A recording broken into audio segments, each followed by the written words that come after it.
Hello and welcome back to the podcast. You are beyond the headlines with Mandilakhe Tshwete.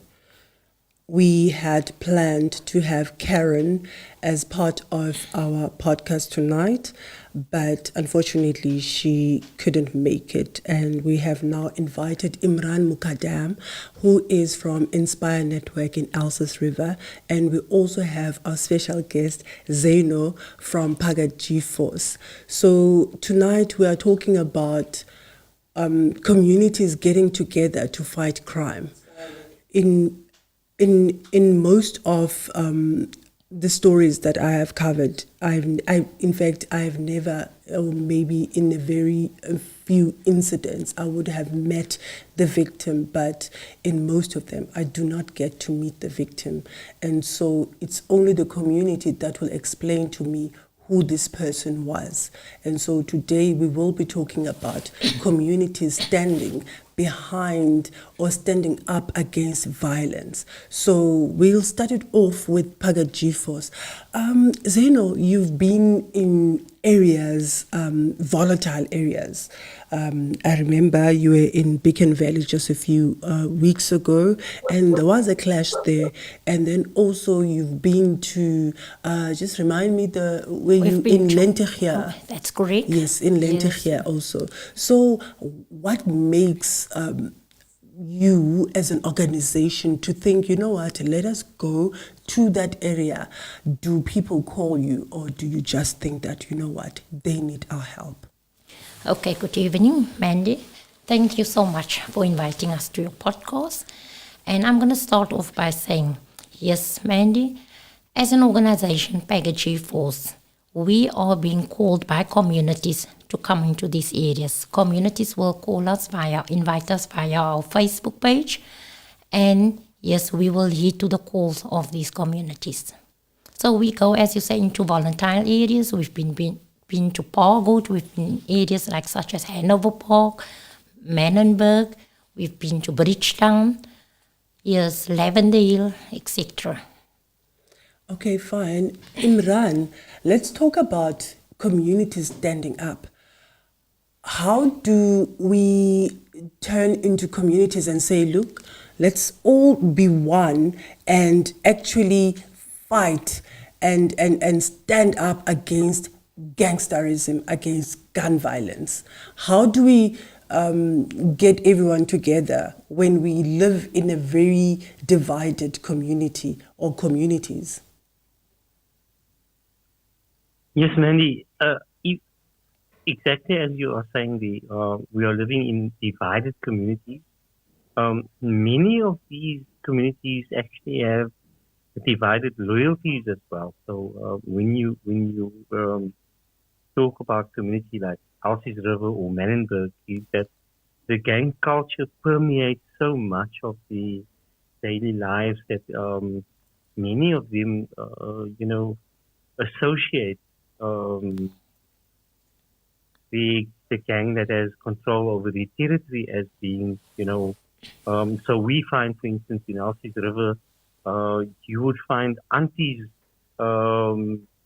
supporting it's almost like a soccer team. They support the gang in the area that is most dominant. And so it's very difficult to mobilize communities in such an environment. It's only when there's in the flare-up of killings, or when they see the the results of what gangsterism and crime does to the communities, that you have people really wanting to stand up and make a difference. So we are saying, and I've been saying this for a long time, that if you want to stand up against gangs, and they are organized, so they organize crime basically, is you need organized communities. And so the way you organize communities is through developing structures. So it's not about being reactive. We have to be proactive, and we have to build community structures from the ground up. So it starts with your street committees, your block committees, your area committees, your neighborhood watches, then your sector committees, and then organizing communities into stakeholders that can make a real difference.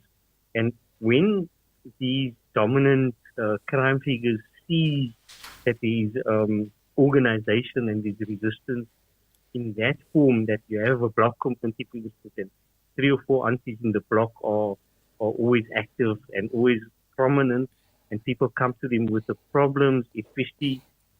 So we have to become preventative and proactive. So I believe that this is not a quick fix. It's a cultural issue. We talk about gang culture, so it's deeply ingrained and embedded in our communities. And the way to work it out is to work from the bottom up. And we have to start with the young children. We have to start with at school level. We have to mobilize communities around safe passage to schools, such as what we had with the walking bus a few years ago. That was very effective. Those sustainable programs are the way to go. Marches, I don't believe in. Marching once every time there's a flare up of violence and being reactive, that is counterproductive in the long term. What you need is to be proactive and organize communities from the ground up. So, Imraahn, so now, because we have Pagad G-Force that is basically marching through the streets, so would you then say that is also counterproductive, especially considering that they will go to areas that are really not safe, and you risk your lives, going into these areas. What do you think about the statement that Imraahn just said, that marches don't really help? Do these marches help? Does you being in these communities, does it help? Mandy, I'm listening to Imraahn, and yes, I'm going to defer to him with regards to what he's been saying with regards to marches. It's not helping. Our marches, at the end of the day, it's mostly awareness programs. It is also part of a program, so we call it mostly awareness programs. The areas that we tackle, yes, it's mostly volatile areas, and as we say, we are being called in by the communities. We don't go into an area just because we want to go into an area. The cry of the communities is there. We heed to these cries. To be very honest, the gangsterism and drugs, it is at this stage, it is outweighing even poverty in our communities. Government structures, unfortunately, failed our people, and the people is looking at other avenues, how to combat and take back these streets. And yes, they rely on organizations such as Pagad G-Force, Pagad Viva, and there are other organizations that they rely on. So, okay. Also, yes, with regards to programs and things, I also believe in that we do have structures in place. Empowerment programs is very much a need in the communities. I agree with him with regards to street committees, neighborhood watches. Those are all forms of people getting proactive collectively and mobilizing people. Only once we mobilize people, that is when we can tackle crime to the core. We have situations like Imi said, there are families that actually benefit from gangsterism in the sense that they don't have food at home, so therefore the gangsters will be there to fill in that void that maybe our government should be, filling. And so when we are living in that kind of environment or society, then how do you then help, how do you mobilize everybody? Because should we not all have the same goal, Imi? Should we not all have the same goal? Do we have the same goal if you are benefiting from gangsterism, from gun violence, and then basically it would be you benefit my English, you're benefiting from murder also, because that gangster that feeds you, Tomorrow's going to kill you as well. Yeah, are we really, do we have the same, the one voice? Are we in in unity is Imi? No, we're not unity. There isn't unity. There is fractured communities. These a class struggle. There's those that have and those that don't have. There's this huge inequality. We live in the most unequal society in the world, South Africa, in terms of inequality. And our huge challenges are essentially poverty and socioeconomic issues. So if you don't fix that, you can't fix crime. And what's happening is the state has left a vacuum in terms of services. The state has left a vacuum in terms of governance. And gangs have taken up this vacuum. So they've basically created a parallel state, and they've taken over the role of the state in many of these societies. Even in terms of social welfare, you find gang bosses giving out, running soup kitchens. You have gang bosses working closely with churches and youth organizations. And it's this dirty money that goes into social welfare programs. And we know of pastors and we know of people that are quite willing to accept money from gangsters in return for building patronage and in return for looking the other way. So yes, we're dealing with a real societal issue that cannot be fixed in one go. You have to fix it holistically. We have to look at society from a holistic point of view. We have to implement programs that speaks to the lived realities of our communities. We now see the kind of violence that we thought we would only see on the Cape Flats. We now see it in the townships as well. We're seeing mass killings, which we never saw before. We never saw this kind of level of violence that we're seeing now. It's mass shootings on a weekly basis. We had 15 people dying in Kraaifontein in a week last week. You have 12 people dying in Mitchell's Plain in a space of 3 or 4 days. So the level of violence has become intolerable, and this needs an immediate reaction. So firstly, we need to stabilize our communities. We need to reduce the threat of real violence, and then we need to really get the state to wake up and start running proper programs. And then we need communities to mobilize and organize, and that can only happen from the bottom up. But we are working, and I've just written an opinion piece on the need for a more holistic approach to community safety forums.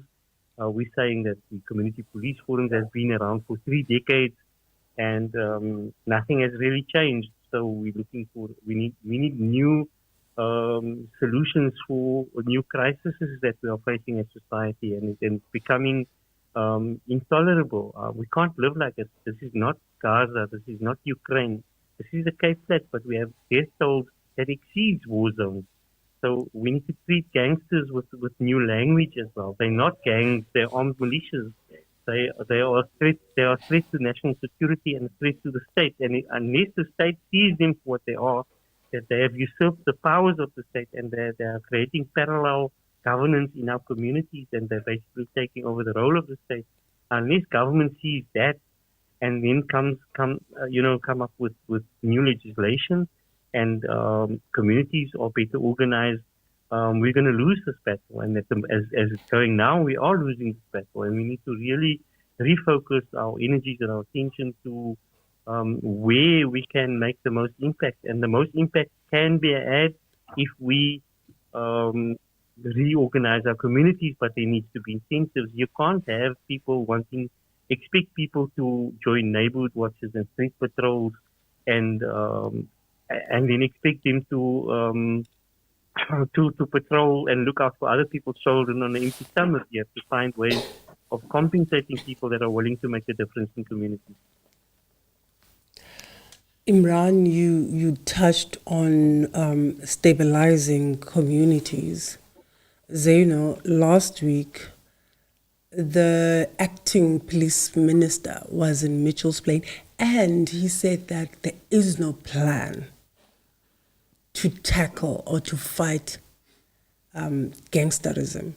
But he said he was presented with, documents that could, but there isn't a concrete plan.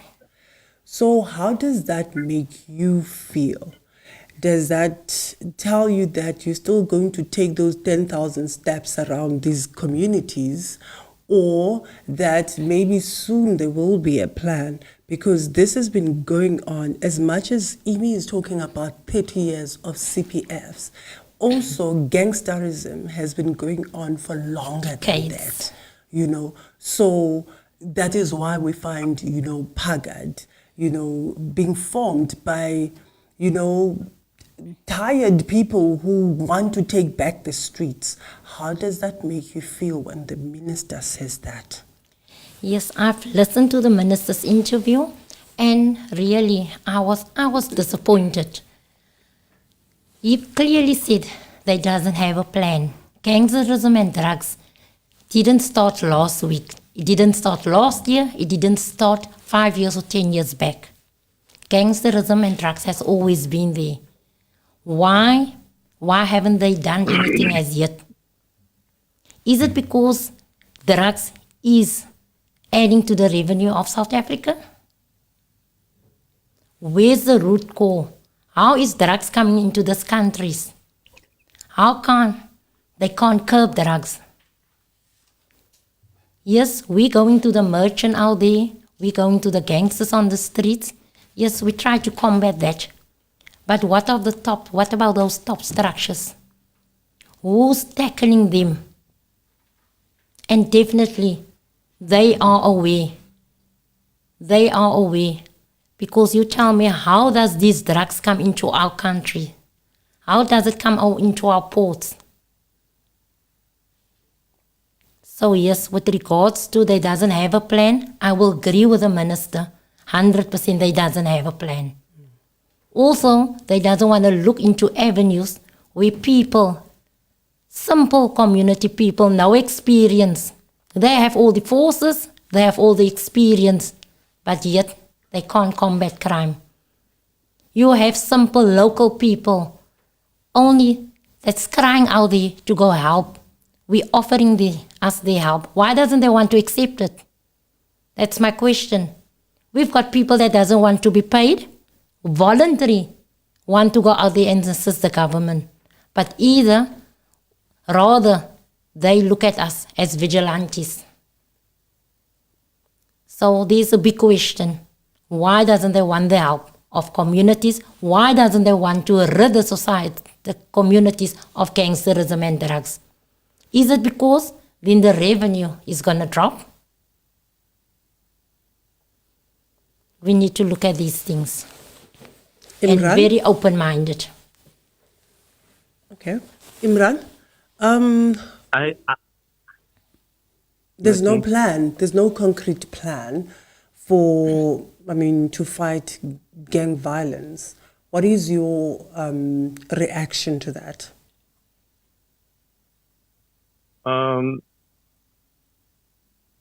It's true. There's no plan, and we see them running around like headless chickens most of the time, being reactive instead of proactive.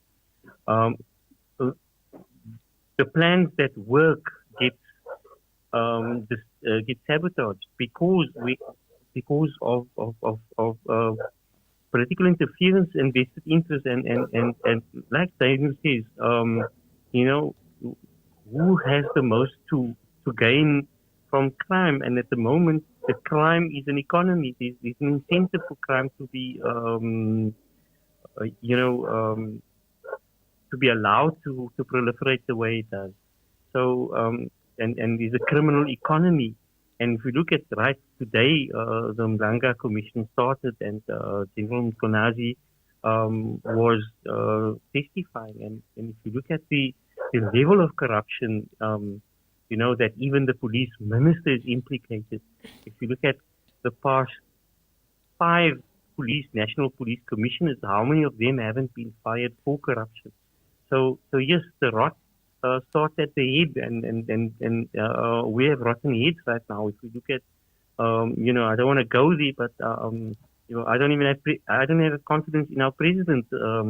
If you look at what happened at Marikana, and you look at what happened at Fala Fala, and you look at how compromised he is as the leader of our nation, for me, we can't wait for the state to fix this for us, and that's why it's so important for communities to organize and mobilize and to start from the bottom up. What we need to do is take hands with the state where the state is willing to take hands with us. But for the rest of it, we're left to our own devices mostly. And unless we as communities do what Pagad does, I'm not saying what Pagad is standing for, has no value. I'm saying that, a march today might have impact and mobilize and create awareness. But what happens tomorrow when Pagad is not there? Those same little boys, the same boys with the guns are going to run around and terrorize the community again. And unless we start, as communities, saying that we're not prepared to live like this, and unless the moms are going to start, stop running to the courts and crying and supporting their children that are guilty of these kind of heinous crimes, unless moms are going to stop allowing their children to have the gun under the pillow, unless we start looking at how the impact of crime is, what impact crime is having on our communities. And you said in the beginning, Mandy, that you haven't seen victims. The victims of crime are those that are left behind. The trauma that young children have to endure on a daily basis, witnessing the crime and seeing the violence, the trauma of families losing loved ones, the innocent ones and those that are involved in gangsterism. Even if it is a gang member, no young man of 18, 16 years old deserves to be shot in the road, in the head, and left to die like a dog. That's not how we as humanity and society should have as something that is normal, and it's being normalized. We are being desensitized to the levels of violence that we are being exposed to, and all of these things takes a whole of society approach.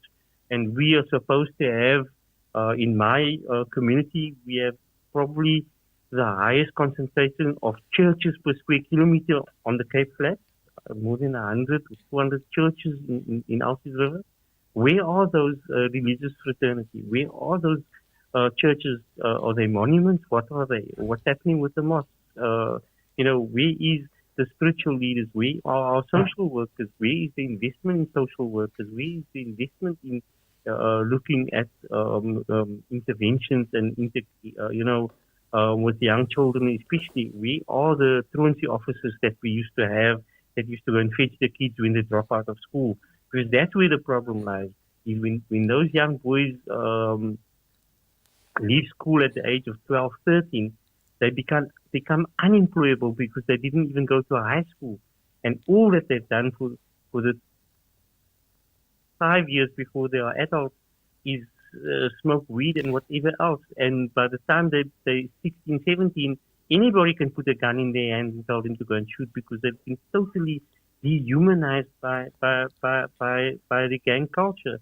So we need to focus on where we can make the most impact, and where we're going to make the most impact is looking at those social issues that contribute to gangsterism. We have to cut the supply chain of gangsterism. And again, as Zainu says, where does all these guns come from? Where does all these drugs come from?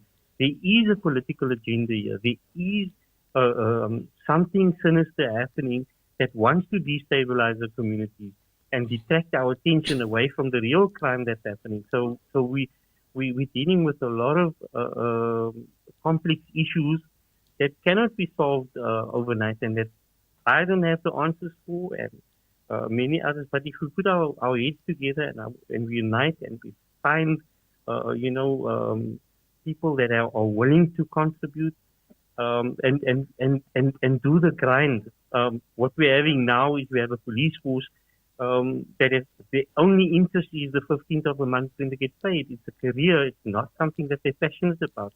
We have situations where we have active gang shootings and the police refuses to go in there. Why do they become put on uniform, but they refuse to be active combatants in this war zone in our communities? And they tell you straight, I'm not prepared to die. I've got a wife and family, and they are right to a great extent. But you're not going to win a war if you're going to run away from the battle. And these are the kind of scenarios that we are faced with. And so it has to start there as well.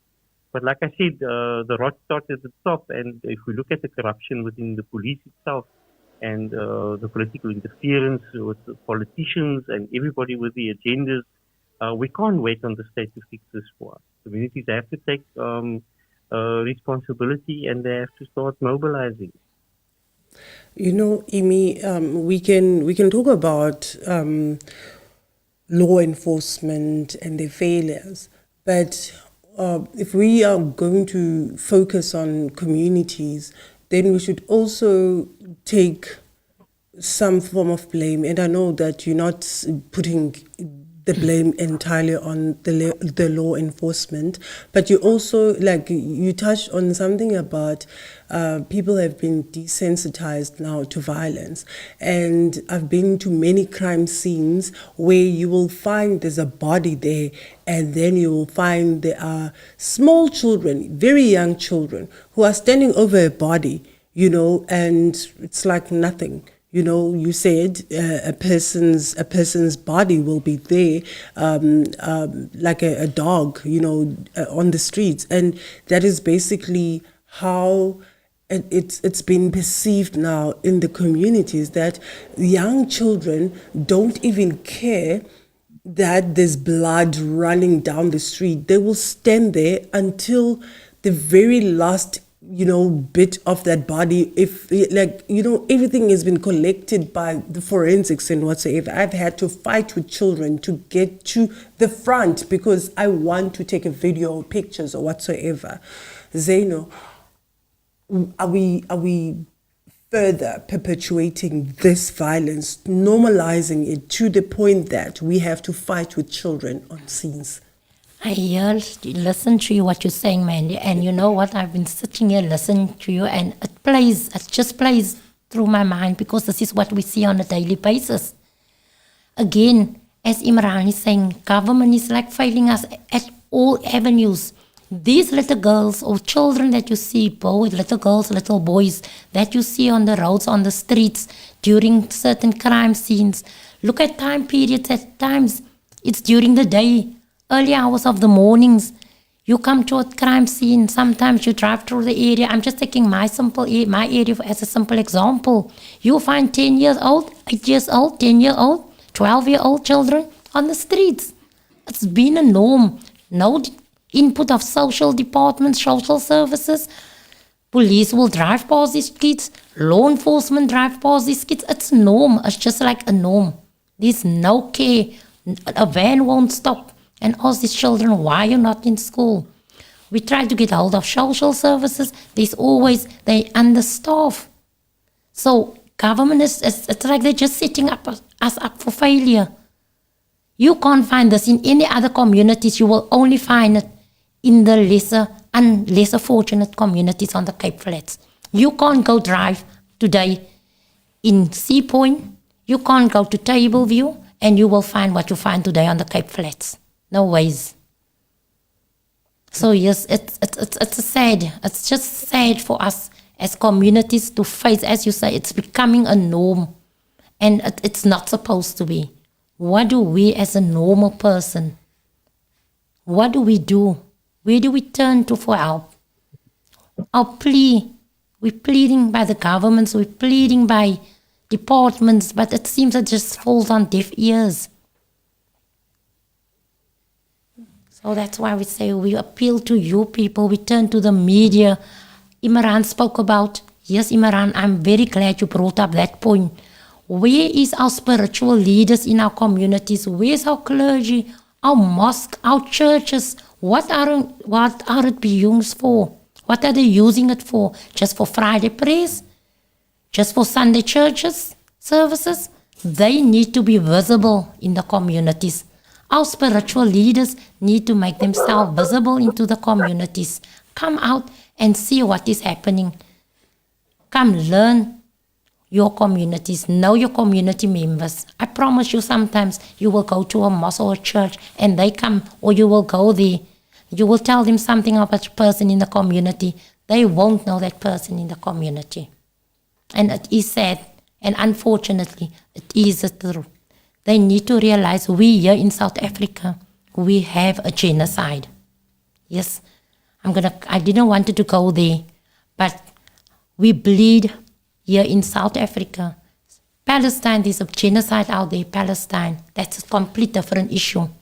But right here on our doorsteps, we have a genocide. If I open my phone right now, man, I promise you, there's going to be 2-3 killings. I have 4-5 crime chats on my phone. If I open it right now, various shootings and killings, various different areas. And it's a 24-hour. It's a 24-hour thing, ongoing thing. Yeah. So Imraahn also touched on community policing forums. But Imraahn, you were a CPF chairperson just last year. Oh, I think it was last year. So you're saying that they themselves cannot do anything, or they should also try and do something. So when you were there in that space, talk to us about how you tried to assist and how CPF can better support the communities, because in most cases you find that CPF think that they are part of the force. They think that they are part, like you should just call them Captain Mukaddam, you know, or Lieutenant. So like it's just like you find that they want to integrate with the police. They forget that they are there for the community. So can you just like maybe tell us and talk to us about your experience as a CPF chairperson? You are exactly right, Mandy. You know, there has to be a line between what the community police forum's role and function is, and what the police role and function is. And the role of the community police forum in that regard is to hold the police accountable. But because they build comfortable relationships in the boardroom, it becomes difficult to hold them to account. And also, the CPF resort under the community, under South African Police Services Act. So the provincial commissioner and the station commander has the powers to dissolve CPFs under the guise of becoming dysfunctional, or the trust relationship has become irretrievably broken. So we're dealing with a situation with a power balance between the community representative and the South African Police Service. It is an imbalance, and because of that, the community is almost like subordinate to the station commander or the provincial commissioner, and I'm actually advocating that we need to break that. We need to divorce the community police forum from SAP, and we should rename them community safety forums, and we must broaden their mandate. We must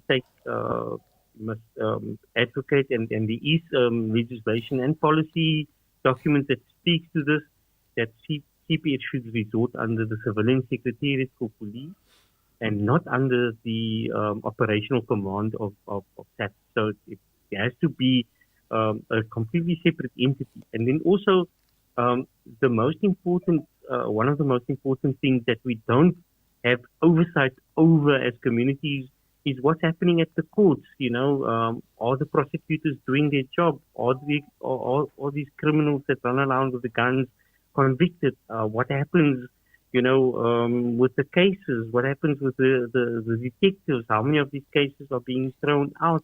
How many of these criminals get bail where they shouldn't be getting it? So we need to have oversight over the Department of Justice as well, over the National Prosecuting Authority.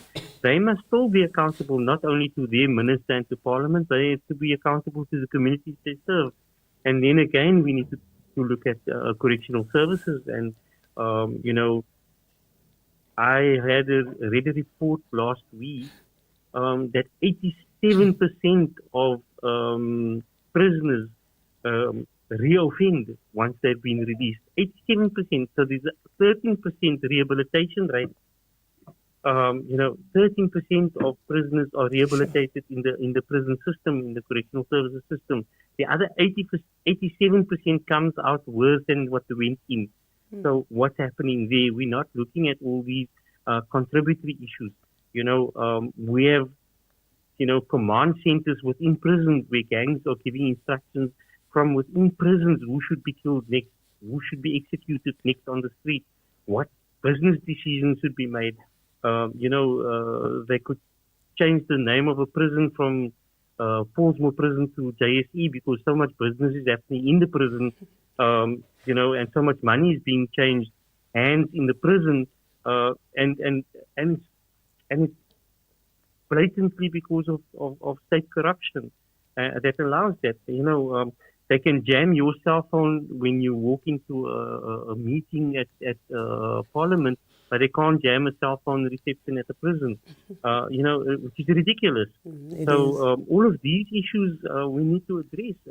As communities, we must demand accountability, and we must say that, this is unacceptable, and we need to look at what's happening in other countries. If we look at countries like El Salvador, there's just a no tolerance policy for crime. We don't want to go to that extreme, but our situation that we're finding ourselves right now in terms of crime, especially on the Cape Flats, especially in the Eastern Cape, especially in KwaZulu-Natal, justifies certain emergency or disaster legislation that the ministers do have at their disposal. We have, for instance, the provincial commissioner has powers to cordon off certain areas and then go in and search without a search warrant if there's probable cause that they can cordon off a certain block of flats that they know there's criminal activity there.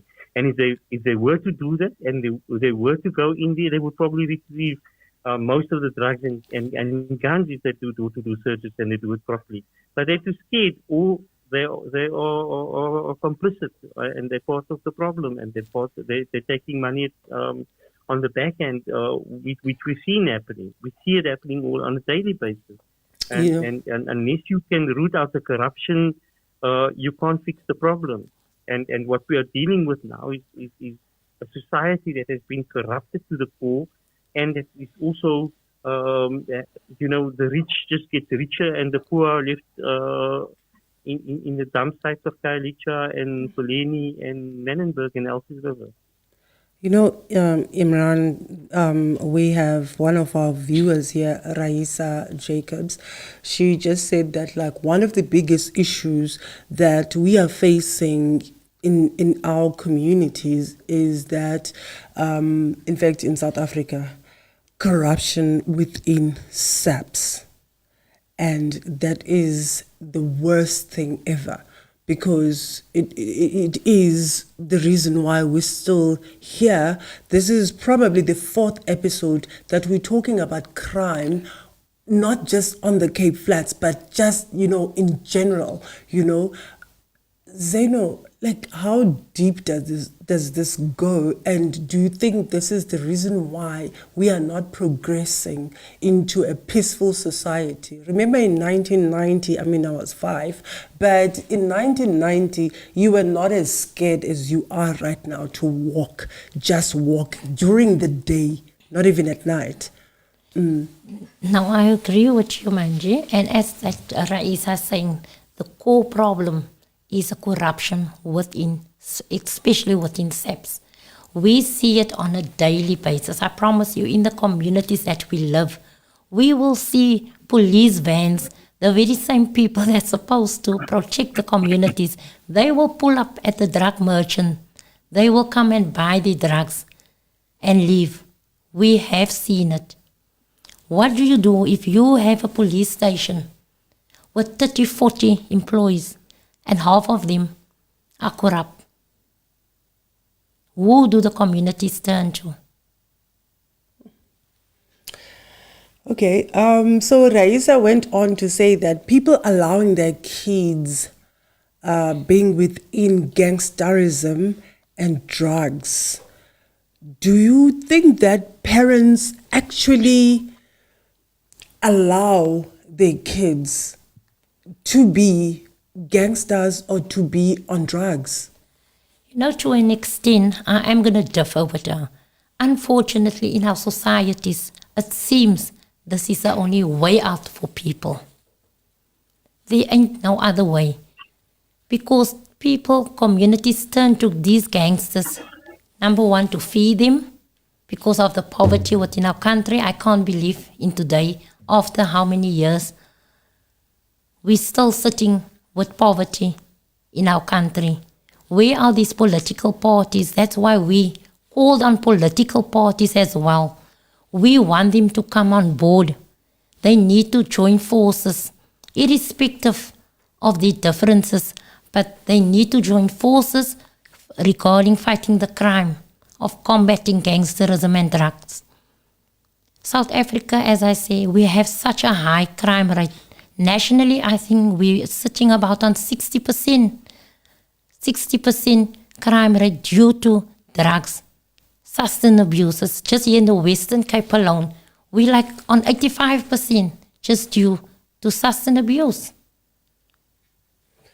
Okay, let's just go to the third point that Raisa made. People not disciplining their children when they're wrong. So they rather cover up their dirty tracks. I think, Imran, you touched on that.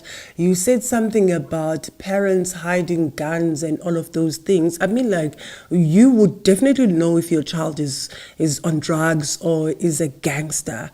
Then how do you help your child when we were talking about, also Imran said something about social services not really being there. So how do you then help your child when you yourself don't know where to go? Ime? Yeah, and this is a serious problem. I can give you one case study. I had a 16-year-old young man that was drawn into drugs. He left school at about 14. He came to my door almost daily, asking me to help him get out of the area that he was staying in, and to get away from the gangs, because he's basically forced to join a gang. We don't realize the amount of pressure young people on the Cape Flats are having to endure because of the power that the gangs have. So if you don't want to join, you either get bullied or you get, threatened and in some cases even killed. So the threats are real. So it's not something that is voluntary. It doesn't mean that these young boys and in many cases young girls want to be gangsters. Or there are many that would fantasize about the merchant's big car and how easy life is and how easy it is to earn money through crime. But the vast majority are basically forced into it. And in this case, this young man came to me, and a young boy, and he basically begged us, can we help him? And we went to our local social services, and we went to social workers. I actually went with his father as well, accompanied him to the social workers. And there was absolutely no diversion program. There was nothing. Nobody was prepared to do for him. The answer that we got from social services was, he hasn't committed a crime yet, so he doesn't qualify to be sent to a place of safety. So you see, the parents are left, with their hands tied, and the kids themselves want to get out of it, but there's no diversion program. There's nothing there that they can go that can save them from the environment, and so they're stuck. And then the only way for them to survive is to go along with the criminal economy and the criminal activity, and do the bidding of the the drug lords and the gang bosses, and so there are many young people whose lives are being destroyed because even their parents are unable to really do anything concrete about it. So we have situations where a mother, for instance, would take a stand and say, no, leave my child alone, and 2 days later she would get shot. We had a situation where a young lady was shot for protecting her 6-year-old son in a park that was being bullied by a gangster. So, the reality, and I think it's the level of violence and the reality of that violence, and it's not idle threats. If somebody sees today anywhere in the Cape that ek gaan jou doodskiet, ek gaan jou vrek skiet, there's no ways you can walk away and say he doesn't mean it. Because there's a real chance that tomorrow you'll be dead. So we need to get the guns off the street. We need to and we need to get to the bottom of how it is that that there's just so much guns. I've never had a situation where in a shooting incident that you have 3 or 4 gunmen involved. If you just look at the stats, it's unreal. And then we're dealing with a society, as we discussed earlier, that has become desensitized, and these young men are child soldiers. They are very similar to the Charles Taylor gang in Liberia, or the type of gang that we have seen, Boko Haram in Nigeria. Look at war zones where young boys are being armed and being forced to join, become child soldiers. We have child soldiers on the Cape that where young boys are being forced to become violent and commit violent acts. And if you give a 12-year-old boy a gun and he's past his first, his second, and third killing, it becomes natural to him, and it becomes something that becomes something that is an accomplishment for him, that he's able now to be the shooter, and he's got 5 or 7 deaths behind him, murders behind him, and he's not being caught and he's not being prosecuted, and when he's caught, he's just being given back in his parents' custody. To do it all over again. How do you fix somebody that's that damaged? How much hate does it take for you to shoot somebody's face 5 bullets into his head? You've seen it, Mandy. I've seen it. What drives one young man to destroy somebody that actually grew up with him, that in many cases that he knew, that went to school with him? We have cases where it's his own cousin and he shoots him in the head like it's nothing. What drives somebody to be able to do that and then walk away and live with himself and sleep tonight? It's that is the thing that worries me the most, is the spiritual damage, the emotional damage that violence and gang violence and the current situation that we are experiencing, that worries me. That causes the sleepless nights for me. The amount of damage that is being done to our children, and what will be the consequence of that. And we're seeing the consequences of not doing the right thing 10 years ago. We're seeing it now. We're seeing it at the level of violence that we're seeing, and the capacity of young boys to perpetrate the kind of violence that they are doing. So,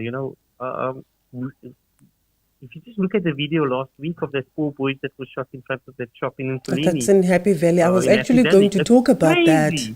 I was going to talk about that, the extent, like you're talking about anger.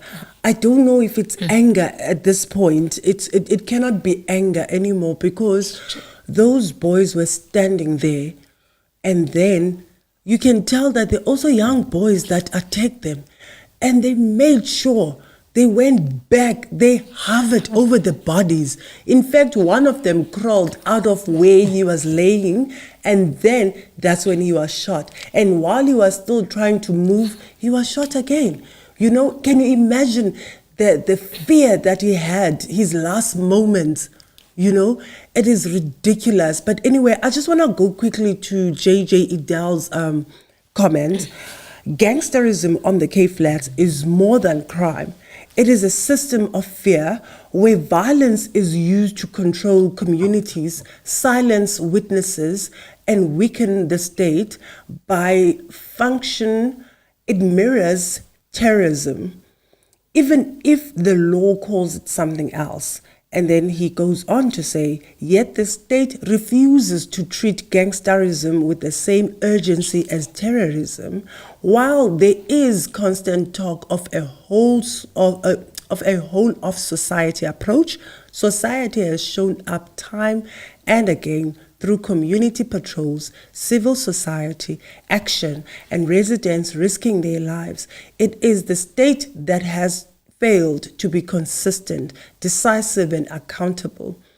Until government matches society's courage with real action, including the deployment of SANDF, to stabilize hotspots, the cycle of violence will not be broken. Deploy SANDF. Is that a good thing? Mandy, definitely. If we look at, for instance, the march we had 2 weeks ago, I'm not sure if you watch the amount of force there was on that march. Believe me, there were more force on that march than community. And I listen to what this gentleman was saying now with regards to why don't they use that very, very same energy to fight gangsterism, to fight these gangsters in the communities. That's actually what AB is saying. Also, AB, you know AB from Cape Flats Safety Forum. He's saying that it's common cause that there's no strategy to deal with gang violence. The need for SANDF, basically he's agreeing with what JJ is saying, that the SANDF should be here as force multiplier. This is something that SEP said that they cannot do because they're not trained to deal with, situations like, gun violence, So what are they trained for? And also they do not use rubber bullets like SAPs who do. They use live rounds. And so the community is gonna be complaining no, but then why would you use live rounds? It's excuses on top of excuses. I'm sorry to say it. It's just excuses from SAPs. No, but when you think about it, it does make sense, So basically, he's now saying that this is AB again, the redeployment of General Mkhwanazi to Cape Town to deal with what we call urban terror with his dedicated team. I'm sure we will see a turnaround strategy. Imi? We're about to. I agree. No, I'm just saying that. Can you keep it like a minute, because I just want to read through other people's comments. Yeah, sure.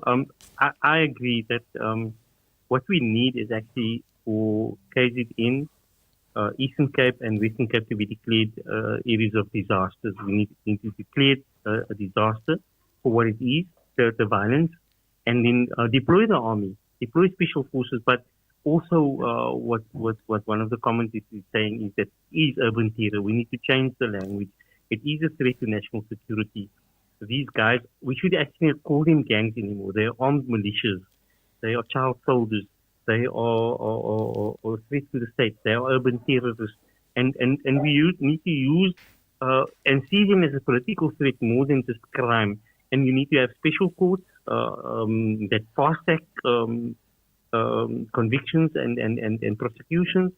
And if you caught today with a gun, by Friday you're sentenced and you're gone, and you're not going to go into juvenile detention. You're not going to go into remand. You're not going to go and lay in the 28th and 26th. You're going to a special military prison because you are being treated as a threat to the state and to national security. And if you do that, declare these gangs, anybody that carries a firearm in perpetuating violence in any community is not a criminal, he's a terrorist. And if you do that, and you apply that kind of legislation under an emergency act, I assure you we'll be able to fix Cape Town in less than 3 months. And we can bring crime down like we did during the World Cup, like we did during COVID. Because we had special courts, we were able to fast track the prosecutions, and it needs an emergency response because it is an emergency, but it's being made business as usual, which is not. And the SAP's response is business as usual because they want to cling to power, and to them it's as if they are the gangs clinging to territory. They have the same mindset. It has to change. Okay, so this is one more comment from JJ. Once again, I reiterate, community has always shown up time and again. The guests on the show made it clear, whether it is stepping in to prevent a child from joining a gang or helping one get out. Ordinary people have carried the fight. They also noted an uncomfortable truth. Gangsterism is embedded. Say we end today. What fills the vacuum? Where are the jobs, the quality education, and the viable alternatives in terms of role models? How often do Springbok captains visit schools on the Cape Flats? How often do soccer stars, singers, or actors step into classrooms to show another path? Yes, more of that needs to be done, but the question remains, if gangsterism ends today, what real alternatives are we giving our children? Once again, this is where government steps in. Should gangsterism end today, what do they have to offer to the communities? What are they doing with the taxpayers' money? Actually, a great point by JJ, because Definitely. Right now we're talking about diversion programs. But then now, let's say there's no gangster in our communities, so what do they do? What do they do? Where do they fit in? Wow, that's, it's mind-blowing. So, once again, Imraahn, what's your take on this? No, exactly. If you look at, you drive through our area often, you drive through any of the Cape Flats townships, if you look on each street corner, how many young, strong men of employable age is loitering?